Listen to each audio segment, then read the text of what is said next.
And he joins me right now, the legendary Jim Belushi for the new series Growing Belushi on the Discovery Channel Wednesdays at 10. Jim, welcome to the show. Thanks for doing this. Oh, well, thank you. It's good to be here. It's nice to be talking with you, Brad.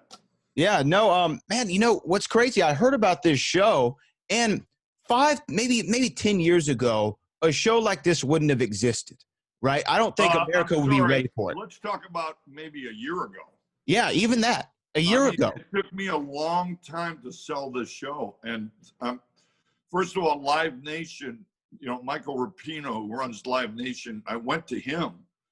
And in 8 minutes, he said, how much money do you need? This is a great idea for a show. Let's go sell it. It was a hard sell because it's about cannabis. And they're worried about advertisers. And Discovery took the risk. So between Michael Rapino and Discovery, I'm just blessed that there's men out there and women out there taking a risk. And it's not a stoner show. It's about growing cannabis, growing as a person. It's got music. It's got great humor in it, great relationship. It turned out really well. We did very well last week, so I'm very excited about this coming week. Yeah, I know. We're going to keep it going. We're definitely going to keep the viewership up there. But to me, like I said, I wouldn't have imagined this would have been a show, like you said, even a year ago. But now we've gotten to a place in this country where the conversation has happened to where we're way more accepting. I mean, I'm from the great state of Texas where, you know, it's still illegal in Texas, but now CBD shops are popping up on every corner. The medicinal aspect is being more appreciated and approved in almost every state. So I think we're now finally getting to a place to where we're looking past the Cheech and Chong stereotype of cannabis and marijuana, and we're actually talking about the real benefits, either medicinally or spiritually, that it brings. Well, you're preaching to the choir here, man. I mean, that's what the show is about. It's about educating people. Look at whether you're red or blue, or it doesn't matter where you are. We all have one thing in common. We all have medicine in common. We have anxiety in common. We have sleeplessness in common. And a lot of people are coming onto it because they have relatives who have been through chemotherapy or Alzheimer's or severe pain or seizures or PTSD, and they're seeing that it's working for them. And so it's really changing the climate. I mean, you know, I'm sitting at dinner with my mother-in-law, who's 80, with her 84-year-old boyfriend. And, you know, she has two couples there. They're, you know, 80s, 79, one woman, and me. My wife was out of town and she thought I'd be lonely. I went, no, but okay. Anyway, they're very conservative people, nice people. You know, I was a little nervous. And when the subject came up that I was growing cannabis in Oregon, they just leaned into me like, well, you know, my shoulder hurts, my hand hurts, I can't golf anymore. I don't sleep very well. Do you think does it calm you down? And the one woman, she's 80, she goes, does it make you feel good? I want some of the stuff that makes you feel good, right? So I do not run into naysayers, only curiosity. And that's why this show is great, is because I'm growing cannabis and I don't know what I'm doing. And as I learn, so does the audience. And what they learn is that this is agriculture. This is a medicine. It's grown with safety, care, love, and it is tested and pesticide free. And I talk about dosage. And, you know, to start with like a candy bar, 2.5 milligrams to go to sleep. I'm not a stoner. I'm not a guy who gets blasted. I take a little chocolate to go to sleep, and I take one hit off this little teeny joint called cherry pie. I call it the marriage counselor because it's low THC, high in terpene values, which create a great entourage effect. And it just makes me so nice and charming. And when she chats, you know, 2,000 miles a minute, I watch her now and go, oh my God, isn't she cute? Opposed to, I'm going to the bathroom and not coming out for 2 hours. I called the marriage counselor and I sold out of it in Oregon because I told that story, you know? Yeah, no, I mean, but again, it's like you said, it's knowing the benefits to it, whether it be medicinal or otherwise. I know in Oregon, it's completely recreational. You can go into a multitude of stores and buy it in whatever form. But even the states where it's not, those medicinal purposes, I remember reading Governor Jesse Ventura's book. He had a book that he put out called the Marijuana Manifesto, and he talked about how his wife was suffering from these epileptic seizures. Oh, it And knocks it right out. yeah, he was saying she was having 3 or 4 a day, and the medicine that her doctors gave her not working. 3 drops of cannabis oil under the tongue 3 times a day. She hasn't had a seizure since. Let me tell you about Heather. Okay, this woman in Colorado Springs. Her son was having 40 seizures a day. All right, this woman she never slept in her husband's room, and because she was always there. 17 different protocols they tried. He was going into hospice, and she finally did the CBD, and it stopped. He had like 1 seizure in 6 months. I mean, I hear story about this stuff. And she is like this beautiful woman who is now making it available for other families that suffer, because the number 1 fear in life is death, but the number 2 fear in life is the collapse of family. And families collapse because of a death in the family, like mine, extreme illness, like Heather's son, that she said, our marriage was over until that CBD came in. Losing a job, a divorce is traumatic. You know, Brad, I think everybody is screaming inside, and we all find a way to medicate it. The most easiest medication, of course, is alcohol. But it's depressant, it makes you hungover. Alcohol can go into alcoholism, again, collapse families, kill people on the highways. Then there's pills, there's opiates. Well, we know what that does. There's Xanax and Ambien. Why not choose a medicine that's gentle, nonviolent, and it's healing? It makes you feel good. I mean, if you microdose like me, it makes you feel good. You get along with the family. You can heal the family. That family, Heather's family, was healed. It didn't collapse. So I believe, and this show is the education of where this can go and help collapsed families not collapse, and help recover from the screaming, the PTSD that comes from being from a collapsed family.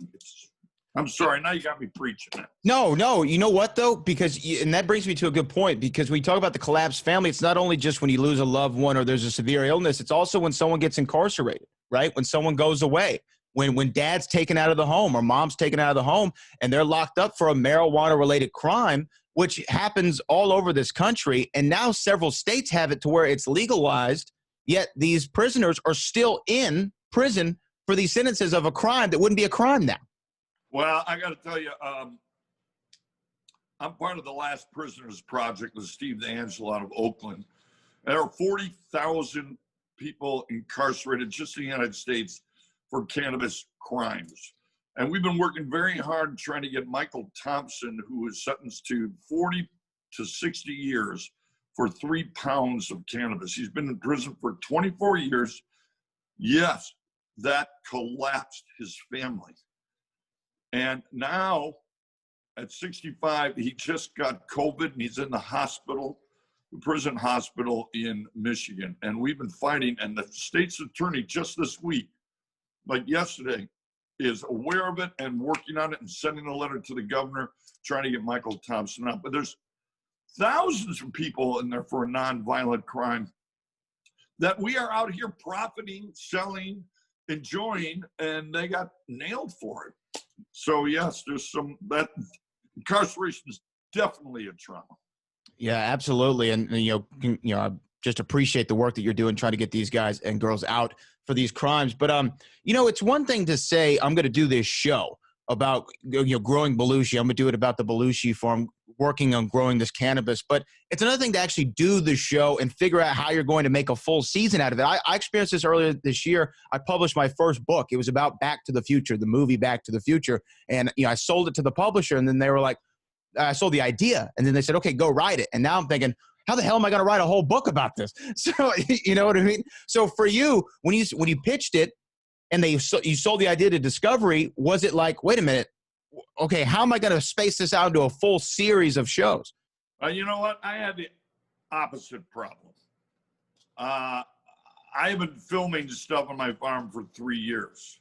I went down to Colombia with my cousin and my friend James Orr, and we picked up a camera crew, and we went hunting for seeds for 9 days, improvising the whole time. I got 29 hours of Colombia alone. The truth of the matter is, it's 3 one-hour episodes right now. I could have made 8. To edit it down was just so difficult because there is so much involved with what's going on. And like I said earlier, it's not a stoner show. This is a real, that's why Discovery liked it.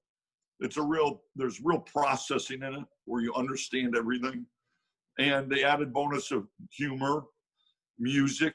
Danny Aykroyd's in it. We do the Blues Brothers. Going to Colombia is exotic.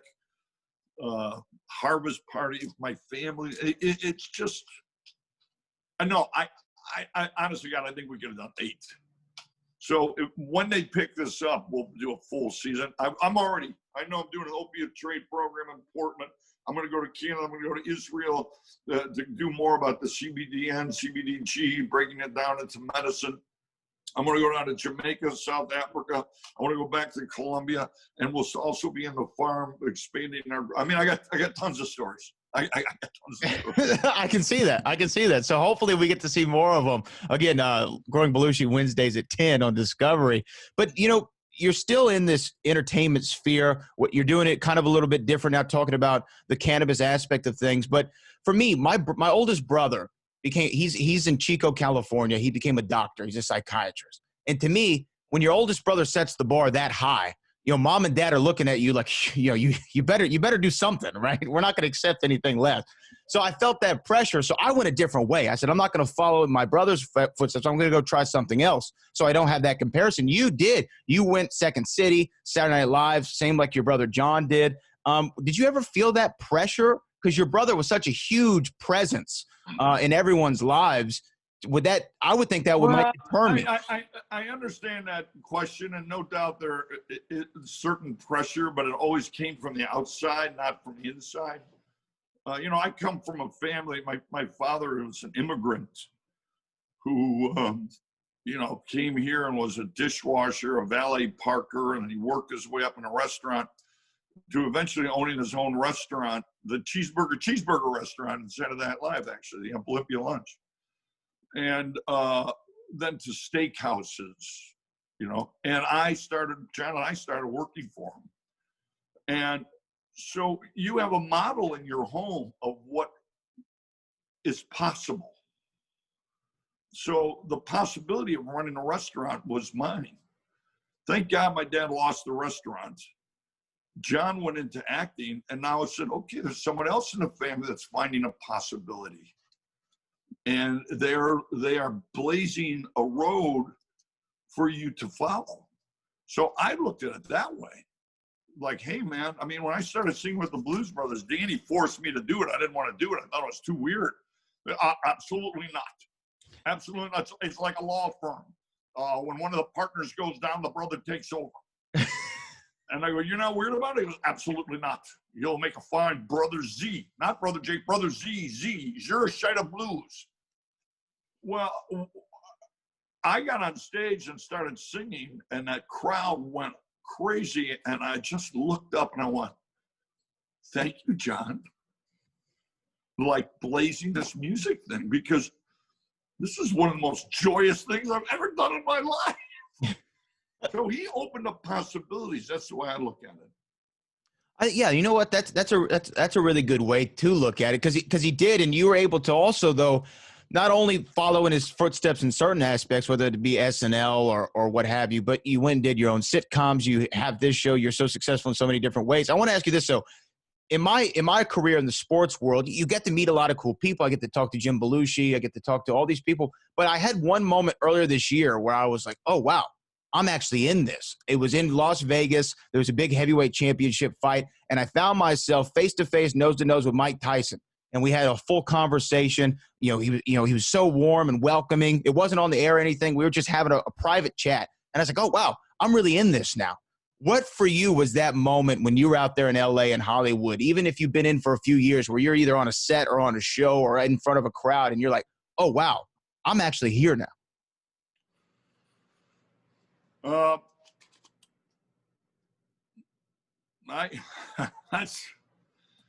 There are moments that come along like that.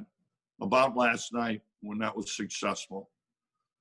But I did a TV series in Hollywood, I think with Gary Marshall in '79. I thought, oh my God, I'm on the Paramount lot. I am shooting something. I'm in it. I'm here. This is not like some small little theater. And it wasn't even Saturday Night Live. I hadn't done Saturday Night Live yet. It was like, they picked me up at the airport in a station wagon, never been to Los Angeles, never flew first class. They pulled into Paramount. I walked in, I auditioned, I had it. I stayed at the Sunset Marquee. They gave me a bunch of cash, and I started working the next day. It was like, oh my God, I'm here. Ma, I'm calling you from the Sunset Marquee. Yeah, it's always cool to know when those moments are. And then you like you said, you did Saturday Night Live, which as a fan, I love the show Saturday Night Live, but it seems like as a performer, you want to talk about just a pressure cooker of all sorts of emotions, and the payoff could be massive, but the pressure just seems unbelievable. Well, I gotta tell you, Brent, Saturday Night Live was the toughest thing I've ever done. I consider it the mass unit of comedy. I mean, like getting thrown into Vietnam and being a doctor, you're thrown on Saturday Night Live and having to survive. I consider the hardest thing I've ever done, including 2 divorces. Okay? Those are hard, but they weren't Saturday Night Live. I can only imagine. I mean, to me, we were talking earlier about it. I believe everybody is screaming inside. I saw this homeless Asian woman on the streets of Portland at night when I was smoking a cigar, and she walked with a little bag, and poor thing, and all of a sudden she started screaming like someone was knifing her. And I thought, God, if I can just get her an edible, maybe the screaming would stop. And I started thinking, I got a whole thing about that, but I started thinking personally, like, God, we're all screaming from something. And she's lost her management. So how do we manage our screaming?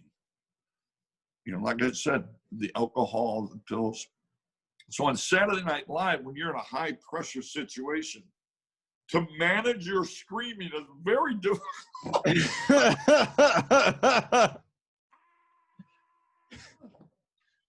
And I got to say, Dick Ebersol really helped me a lot.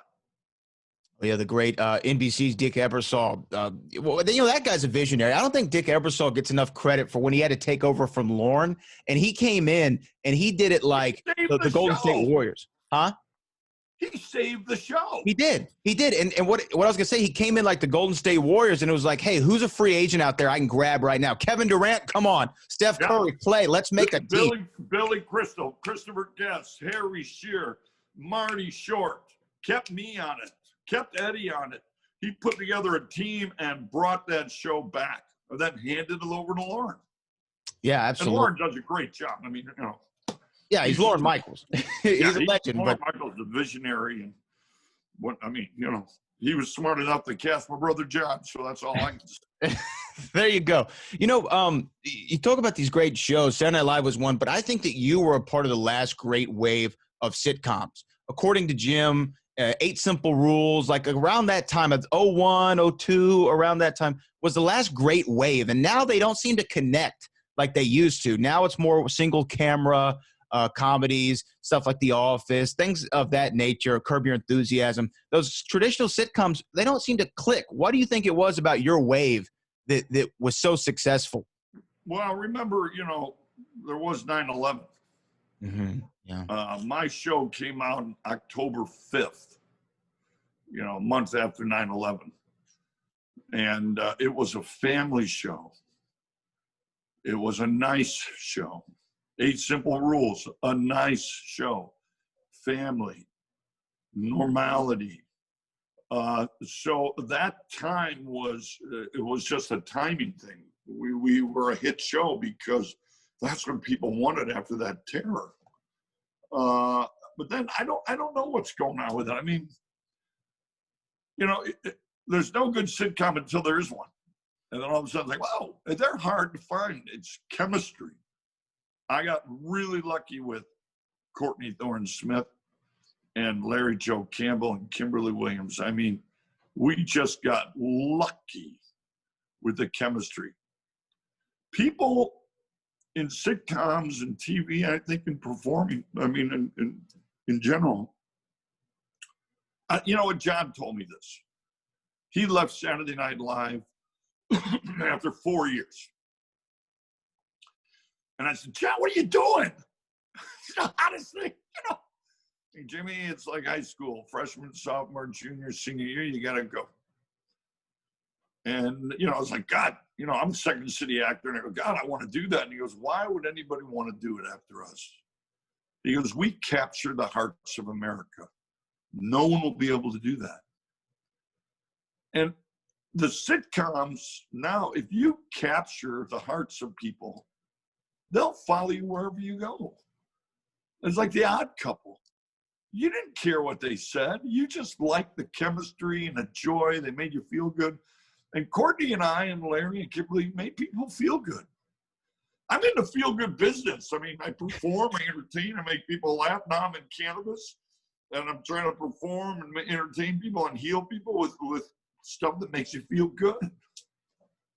You know what? I think that's a really great way to say it. And to transition finally to Growing Belushi, what's the one thing that you hope people, either if they watch the show, they hear this interview, or they are around you in any way, what's the one thing you want them to take away from either it's cannabis or the stereotypes of marijuana or the benefits? What's the one lesson or one piece of information you hope people take away from it? Safety, that it's safe. That it's safe. Nobody's going to OD. I mean, unless, you cross it. If you drink with it or you take pills with it, but if you take pills with alcohol, same kind of thing. I mean, as a pure medicine, it's safe. And I show that it's safe. And it's clean. The legal cannabis is very well regulated and clean. And like I said earlier, there's a woman I know, very conservative woman, my bookkeeper. Her mother, has got a little Alzheimer's, and she gets aggravated, and I got her some little gummies, little chocolates. She thinks it's a little chocolate, and it soothes her. And she doesn't even know what it is. And she's like, where's that little candy you got? That was so good. And it just heals people, and it's safe to give your 82-year-old mother who's getting dementia and getting aggravated. I just wanted that it's safe. You know what? I think that's a great lesson. I think that's a great also place to leave this. Jim Belushi, the show is called Growing Belushi, Wednesdays on Discovery, 10 p.m. Set your DVRs, however you got to see the show. I'm sure it's streaming somewhere as well. Make sure that people go out and see it. Jim, I really appreciate this conversation. What a joy you are to talk to, man. Talk with, man. Good luck with the book, man. I'd love to find a way to get you one. I would love to get you. Back to the Future was a huge movie in the 80s. I'd love to get you a copy. Of the book? Of the book, yes. You finished it. It's done. It's done. I have it around here somewhere. I have it finished. It came out. It went to #1 on Amazon. I was really happy with it. So thank you. Yeah, man. Congratulations. I'd love to send you one, though. I wrote a book. It was almost as hard as Saturday Night Live. You know what, the thing that got me about it is everything I've done is talking to another person, or it's a collaborative effort. I'm working with somebody on a show. I'm working on this. I'm working on that. And then a book is an independent venture where you're sitting there in front of a keyboard trying to produce entertainment for people without being audible and without working. It was so hard. It was the hardest thing, man. There's a poem Dylan Thomas wrote about him as a writer. It's called In My Craft or Sullen Art. Exercised in the still night when only the moon rages and the lovers lie abed with all their griefs in their arms. I labor by the singing light, not for the strut and the charms on the ivory stages, but for the lovers who pay no heed or wages for my craft or sullen art. I mean, the loneliness of a writer is so difficult, man. So you have all my empathy. I know what you went through. Well, I appreciate that. And what a great poem, and what a great way to end it, talking to the great Jim Belushi. Again, Growing Belushi, Wednesdays at 10 on Discovery.